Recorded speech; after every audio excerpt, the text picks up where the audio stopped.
Hello साथियों, सभी का स्वागत है online YouTube channel Awadh coaching platform पे। तो आज की क्लास आपकी उत्तर प्रदेश जो एसआई की परीक्षा 14 और 15 मार्च को लगी है, उसमें जितने भी मिसलेनियस सवाल अभी तक के पूछे गए हैं प्रीवियस ईयर में, उन सभी को यहाँ पे क्या करेंगे, डिस्कस करेंगे। और ये आपका जो पार्ट होगा वो 15 होगा, यानी कि 15वां होगा। और इससे पहले आपने 14 क्लासेस आपकी हो चुकी हैं विविध पर। तो चलिए देखते हैं आज का हमारा पहला क्वेश्चन क्या है। लिखा है कि एकजुटता और स्थिरता समझौते पर निम्नलिखित में से किस संगठन द्वारा हस्ताक्षर किए गए थे। एकजुटता और स्थिरता समझौते पर निम्नलिखित में से किस संगठन द्वारा हस्ताक्षर किए गए थे। खाड़ी सहयोग परिषद, संघाई सहयोग संगठन, ब्रिक्स या हिंद महासागर रिम एसोसिएशन। तो ये एकजुटता और स्थिरता नाम से एक समझौता हुआ था, वो खाड़ी सहयोग परिषद जो देश हैं इनके बीच में हुआ था। ठीक है ना, किनके बीच हुआ था? इनके बीच में हुआ था। और जो खाड़ी सहयोग परिषद देश हैं, ये इसका जो मुख्यालय है वो आपका रियाद में है। कहाँ पे है? रियाद, यानी कि सऊदी अरब। यहाँ पे क्या है? इसका मुख्यालय है। तो इन दो देशों के बीच में ये समझौता किया गया था। ठीक है, ये ध्यान रखेंगे। चलिए अगला देखिए। अगला है कि सूचना प्रौद्योगिकी अधिनियम यानी आईटी जो एक्ट आया था, इंफॉर्मेशन टेक्नोलॉजी यानी कि आईटी एक्ट 2000 कब आया था? आईटी एक्ट 2000 में आया था। कब आया था? 2000 में। तो सूचना प्रौद्योगिकी अधिनियम के तहत निम्नलिखित में से कौन सा सही है इसमें? ठीक है, कौन सा सही है? पहला कि इलेक्ट्रॉनिक राजपत्र को किसी भी सरकारी नियमों की प्रकाशन आवश्यकता को पूरा करने वाला माना जाता है। इलेक्ट्रॉनिक राजपत्र अनिवार्य है। इलेक्ट्रॉनिक राजपत्र को किसी भी सरकारी नियमों के प्रकाशन आवश्यकता को पूरा करने वाला नहीं माना जाता है। तो देखिए ये लगा इलेक्ट्रॉनिक राजपत्र अनिवार्य है, ऐसा कोई जरूरी नहीं है। तो सही पूछ रहा है तो ये नहीं है और ये भी नहीं है। और सही क्या है इसमें? तो पहला सही है, इसलिए केवल इसमें क्या होगा? केवल इसमें एक आपका क्या हो जाएगा? सही हो जाएगा। ठीक है ना। जेनोसाइड्स शब्द डैश डैश द्वारा गढ़ा गया था। तो जेनोसाइड्स जो शब्द गढ़ा गया था वो गढ़ा गया था इनके द्वारा, राफेल लेम्किन द्वारा। और ये क्या है? पोलैंड के हैं। ठीक है, ये कहाँ के हैं? पोलैंड के ये हैं। ठीक है ना, ये कहाँ के हैं? पोलैंड के हैं। तो इन्होंने ये शब्द गढ़ा था। ठीक है ना, ये शब्द गढ़ा था राफेल लेम्किन ने जेनोसाइड से नरसंहार। नरसंहार का मतलब होता है कि कह सकते हैं जातीय या नस्ल के आधार पर। ठीक है, इसको क्या करना? किसी को मारना। ठीक है ना। तो इनकी 1944 में एक पुस्तक आई थी, axis rule in occupied Europe. ठीक है ना, इनकी एक पुस्तक आई थी 1944 में। उनका नाम क्या? उसका नाम क्या था? एक्सिस रूल इन ऑक्युपाइड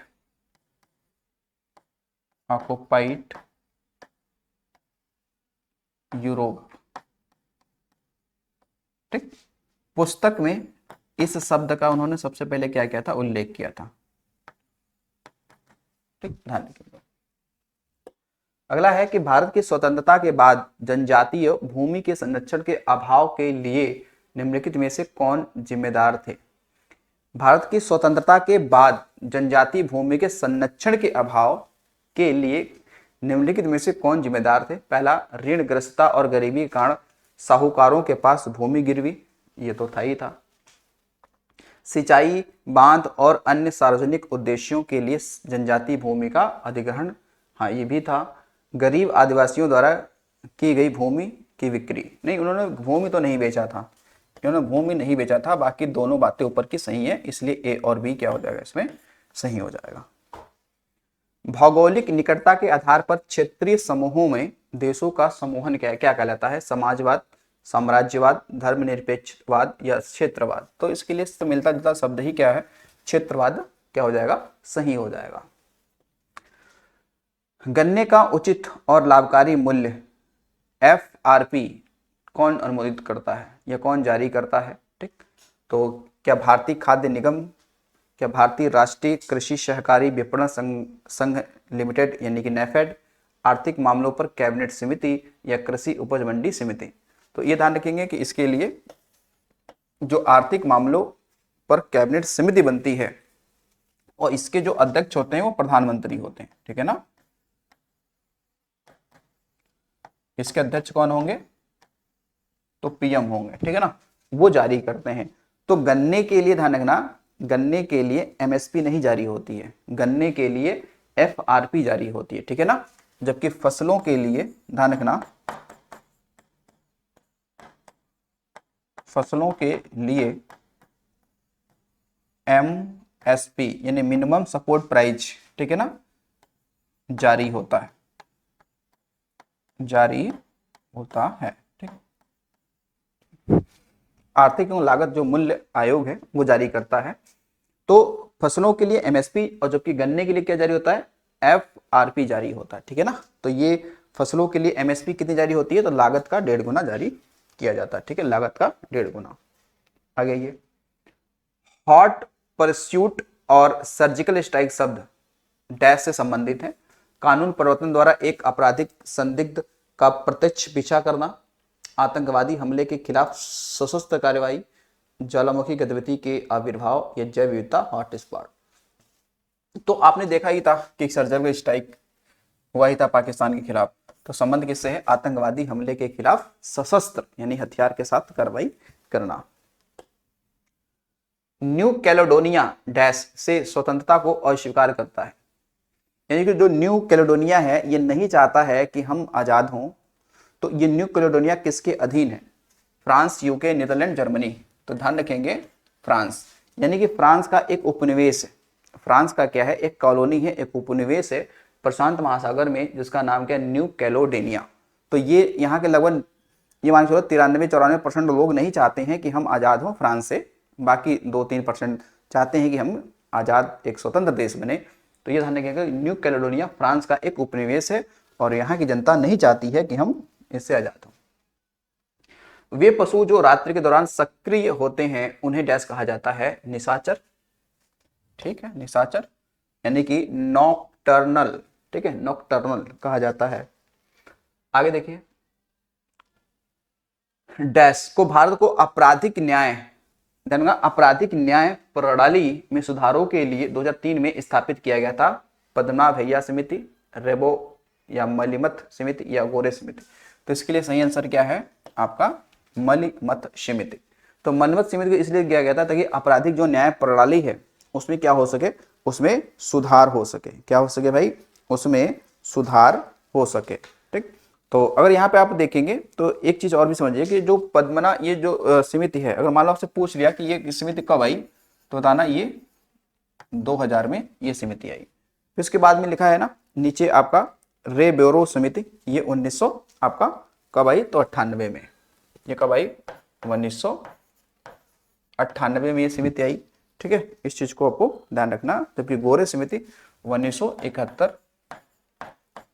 और 73, मतलब 71 में आई और 73 में रिपोर्ट अपनी सौंपी। भ्रूण के लिंग का निर्धारण करने की तकनीकी ने डैश को प्रोत्साहित किया है। भ्रूण के लिंग का निर्धारण करने की तकनीकी ने डैश को प्रोत्साहित किया, किसको भैया प्रोत्साहित कर दिया है, स्वामित्व समानता का, समानता के संरक्षण का, लैंगिक असमानता का, धार्मिक समानता का। तो भाई अब इसके लिए क्या सही आंसर, लैंगिक असमानता का है नहीं, टेक्नोलॉजी आ चुकी है, बच्चा अभी घर में है, पता चल जाएगा कि हाँ कि वो मेल या फीमेल वर्ग का है, ठीक है। तो उससे क्या बढ़ जाएगा, फिर लैंगिक असमानता बढ़ जाएगा। जो फीमेल मतलब जो लड़कियों को नहीं चाहते हैं है नहीं कि जन्म ले हमारे यहाँ, तो उससे क्या होगा, फिर असमानता ही तो फैलेगी लिंग में, ठीक है। तो लैंगिक असमानता। सरकार द्वारा केंद्रीय सतर्कता आयोग की स्थापना किस वर्ष की गई थी, तो इसके लिए सही आंसर क्या है, ऑप्शन दूसरा सही, 1964। आपको बताया कि जो आपका ये CVC है, सेंट्रल विजिलेंस का जो कमीशन है, ये के संथानम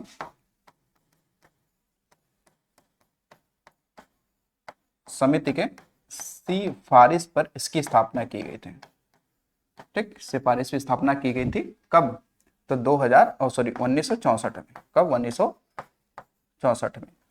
और इसका कार्यकाल जो होता है, इसके अध्यक्ष का कार्यकाल जो होता है वो कितना होता है? 4 साल। कितना होता है भाई?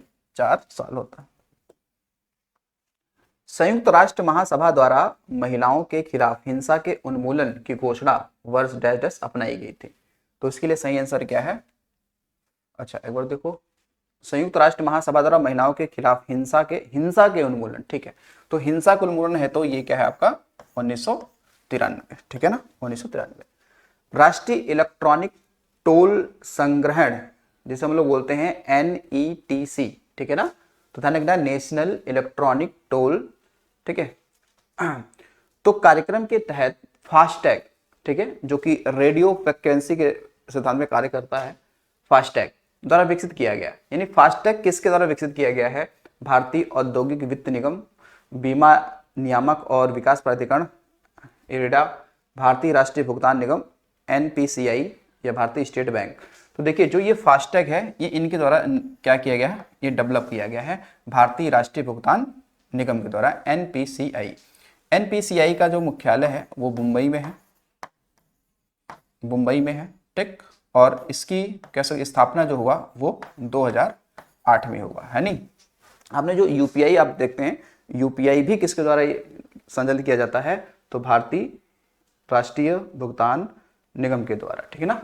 तो ये आपको इसमें ध्यान रखना है, ठीक है। तो बाकी और भी इरेडा की बात करें तो ये बीमा क्षेत्र की जितनी कंपनियां हैं उनको रेगुलेट करता है कौन? इरेडा। जबकि इसका मुख्यालय कहाँ पे है? हैदराबाद में। कहाँ पे है इरेडा का मुख्यालय? ये हैदराबाद में हो जाता है, ठीक है ना, हैदराबाद में। तो इरेडा को भी ध्यान रखेंगे, IFC को भी ध्यान रखेंगे, ठीक है। तो देखिए अगर हम इरेडा की बात करें तो इरेडा की स्थापना ये 2000 में हुई थी, अप्रैल 2000 में। कब? अप्रैल 2000 में। और जो आपका भारतीय औद्योगिक वित्त निगम है इसकी स्थापना 1948 में हुई थी। कब हुई थी? 1948। SBI सबको पता है, 1 जुलाई 1955। कब? 1 जुलाई 1955, ठीक है। तो इन सभी बातों को आपको ध्यान रखना चाहिए। चलिए अगला देखिए क्वेश्चन। अगला है कि वह रूपरेखा जो यह दर्शाती है कि अदालत में सबूत के रूप में प्रस्तुत करने के लिए सबूतों को एकत्र, विश्लेषित और संरक्षित कैसे किया गया था, इसे डैश डैश कहा जाता है। हाँ, ये आपके लिए बेहतर सवाल हो सकता है। देखिए ये लिखा है ना कि वह रूपरेखा जो यह दर्शाती है कि अदालत में सबूत के रूप में प्रस्तुत करने के लिए सबूतों को एकत्र, विश्लेषित और संरक्षित कैसे किया गया था, तो इसे क्या कहेंगे? लिंक विश्लेषण, डेटा क्लोनिंग, कालानुक्रमिक प्रलेखन, पुनरावृत्ति खोज। तो इसके लिए सही आंसर क्या है? कालानुक्रमिक प्रलेखन, यानी कि चेन ऑफ कस्टडी। क्या है? Chain of custody. ये इसका क्या होगा? सही आंसर होगा, ठीक है। कि आपने सबूत को कैसे एकत्र किया है, उसका कैसे विश्लेषण किया है, ठीक है ना, उसको कैसे आपने संरक्षित किया है। तो इसका जो एक रूप है वो क्या कहलाता है? कालानुक्रमिक प्रलेखन कहलाता है। निम्नलिखित में से कौन सा केंद्रीय सशस्त्र पुलिस बल का हिस्सा नहीं है? सैन्य पुलिस कोर, सीमा सुरक्षा बल, भारतीय तट रक्षा बल या भारतीय सेना, यानी इंडियन आर्मी। तो देखिए सैन्य पुलिस बल, ठीक है, सैन्य पुलिस कोर जो लिखा हुआ है, तो सीमा सुरक्षा बल। अब देखो यहाँ पे, अब देखो सीमा सुरक्षा बल, अब लिखा है ना कि ये CAPF यानी सेंट्रल आर्म्ड पुलिस फोर्स जो है इसका हिस्सा है। तो है तो कौन है? ये है सीमा सुरक्षा बल, जिसे बोलते हैं क्या आप? BSF, है ना, जिसकी स्थापना कब हुई? 1965। तो आप देखेंगे BSF स्पेशली आप देखेंगे भारत और बांग्लादेश और भारत और पाकिस्तान जैसी सीमाओं पर ये रहता है, ठीक है ना, रहता है। तो भारतीय तटरक्षक बल, ये आप देखेंगे भारतीय जो तटरक्षक बल है इसकी स्थापना कब होगी? 1977 में। जबकि अस्तित्व में कब आएगा? ये 1978 में आएगा, ठीक है। तो भारत की जो कोस्टल एरिया है वहां की रक्षा करना किसका दायित्व बनता है? तो भारतीय तट रक्षक बल का ये दायित्व बनता है, ठीक है। इंडियन आर्मी आप जानते हैं ये एक सैनिक सेवा में आती है। तो ये आपका जो CAPF है, CAPF, इसके अधीन कितनी फोर्सें आती हैं, कितनी फोर्सेस आती हैं? तो बताएंगे कितनी आती हैं? 7। कितनी आती हैं? 7 आती हैं। यानी कि इसका कौन सा हिस्सा है। तो आपको 7 को बताना है। 7 कौन कौन है? असम राइफल, सीआरपीएफ, सीआईएसएफ, इसके बाद में बीएसएफ, आईटीबीपी, उसके अलावा एसएसबी और एनएसजी। तो ये 7 जो है ना इसके अधीन आते हैं, ठीक है ना। किसके? इसके अधीन आते हैं। तो बाकी उसमें से 3 तो नहीं है, ठीक। चलिए अगला देखिए। अगला सवाल है कि स्वयं सिद्ध निम्नलिखित में से किस केंद्रीय मंत्रालय का प्रमुख कार्यक्रम है? महिला एवं बाल विकास मंत्रालय, जनजाति कल्याण मंत्रालय, अल्पसंख्यक मामलों का मंत्रालय या संस्कृति मंत्रालय। तो वहां पर लिखा है ना स्वयं सिद्ध, ठीक है, स्वयं सिद्ध। तो स्वयं सिद्ध जो कार्यक्रम है, ये जो योजना है, ये महिला एवं बाल विकास मंत्रालय का है। और ये जो योजना चल रही है, ठीक है, ये कब आया? तो आप देखेंगे ये योजना जो आई थी ये लगभग आपका 2001 के आसपास आई थी, ठीक है ना। ये जो स्वयं सिद्ध ये योजना है, ये कब आया था? तो ये 2001 में आया था, ठीक है, जो महिला एवं बाल विकास मंत्रालय का ये भाग था। निम्नलिखित में से कौन सा संगठन अंतर्राष्ट्रीय स्तर पर ड्रग्स, अपराध और आपराधिक न्याय पर सटीक आंकड़े उत्पन्न और प्रसारित करता है? संयुक्त राष्ट्र मादक पदार्थ एवं अपराध कार्यालय, एशिया प्रशांत आर्थिक सहयोग, अंतर्राष्ट्रीय मादक पदार्थ नियंत्रण बोर्ड या संयुक्त राष्ट्र विश्वविद्यालय। तो इसके लिए सही आंसर आपका क्या है? ऑप्शन नंबर आपका ए सही है, संयुक्त राष्ट्र मादक पदार्थ एवं अपराध कार्यालय। हालांकि जब इसका हम मुख्यालय देखेंगे तो आपको मिलेगा इसका मुख्यालय वियना ऑस्ट्रिया में, ठीक है। कहाँ मिलेगा? वियना ऑस्ट्रिया में इसका क्या मिलेगा? आपका मुख्यालय मिलेगा, ठीक है ना। और ये 1997 में क्या होता है? स्थापित होता है। ये कब स्थापित होगा? 1997 में। और मुख्यालय कहाँ इसका कहाँ पे है? ऑस्ट्रिया की जो राजधानी है, ऑस्ट्रिया के वियना में, ठीक। ये ऑस्ट्रिया के वियना में स्थित है, ठीक। तो अंतरराष्ट्रीय स्तर पे ये मादक जो आपके कह सकते हैं ड्रग्स है, अपराध या आपराधिक न्याय, इन सब सी बातों को ये क्या करता है? देखता है, ठीक है। तो चलो अगले चलते हैं अगले क्वेश्चन पर।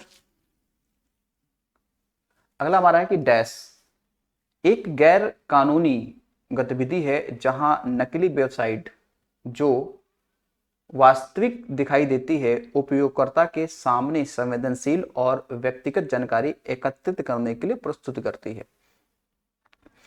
तो ये क्या है? स्वजन पक्षपात, नेपोटिज्म, जलसाजी यानी फिशिंग, निरंकुशता, डेस्पोटिज्म, साहित्य चोरी यानी कि प्लेजरिज्म। तो देखिए जो एक साइबर अपराध होता है, क्या होता है? जालसाजी यानी कि फिशिंग्स, ठीक है ना। ये क्या है? फिशिंग, ठीक है। तो ये क्या होता है कि आपको ऐसी एक वेबसाइट दिखाएगा जो दिखने में तो होगा ओरिजिनल, लगेगा वो ओरिजिनल, लेकिन जैसे ही आप उस पर विजिट करेंगे तो वो फिर आपकी बहुत सारी जानकारियों को क्या कर लेगा? एकत्र कर लेगा वहां पे, ठीक है। तो चलिए अगला देखिएगा। अगला है हमारा कि स्वच्छ ऊर्जा और प्रौद्योगिकियों के अनुसंधान में सहायता और परिनियोजन द्वारा समावेशी कार्बन वृद्धि में तेजी से कमी करने के लिए डैश को भारत और संयुक्त राज्य अमेरिका द्वारा 2009 में शुरू किया गया था। US India strategic energy partnership, hydrogen task force या partnership to advance clean energy या सौर डेकाथलॉन। तो देखिए ये एक समझौता था और वो स्पेशली जो भारत और अमेरिका के बीच में हुआ था 2009 में, वो हुआ था इस चीज पर, partnership to advance clean energy, स्वच्छ ऊर्जा को लेकर हुआ था कि भाई स्वच्छ ऊर्जा को लेकर ये एनर्जी, स्वच्छ ऊर्जा को लेकर ये समझौता इन दोनों के बीच में किया गया था, ठीक है। दोनों के बीच में ये समझौता किया गया था। तो इसलिए इसका आंसर ये आपका क्या हो जाएगा? सही हो जाएगा, ठीक है। तो मुझे लग रहा कि आपके लिए जो विविध प्रकार के जो सवाल बन रहे थे, ठीक है ना, इस 20 क्वेश्चनों में आपको वो वहां से बता दिया गया है, ठीक है ना। और ऐसे ही सवाल आपको और भी मिलेंगे, ठीक है, अगले वीडियो में। तो चलिए मिलते हैं अगले वीडियो में, आज के लिए इतना ही। Thanks for watching.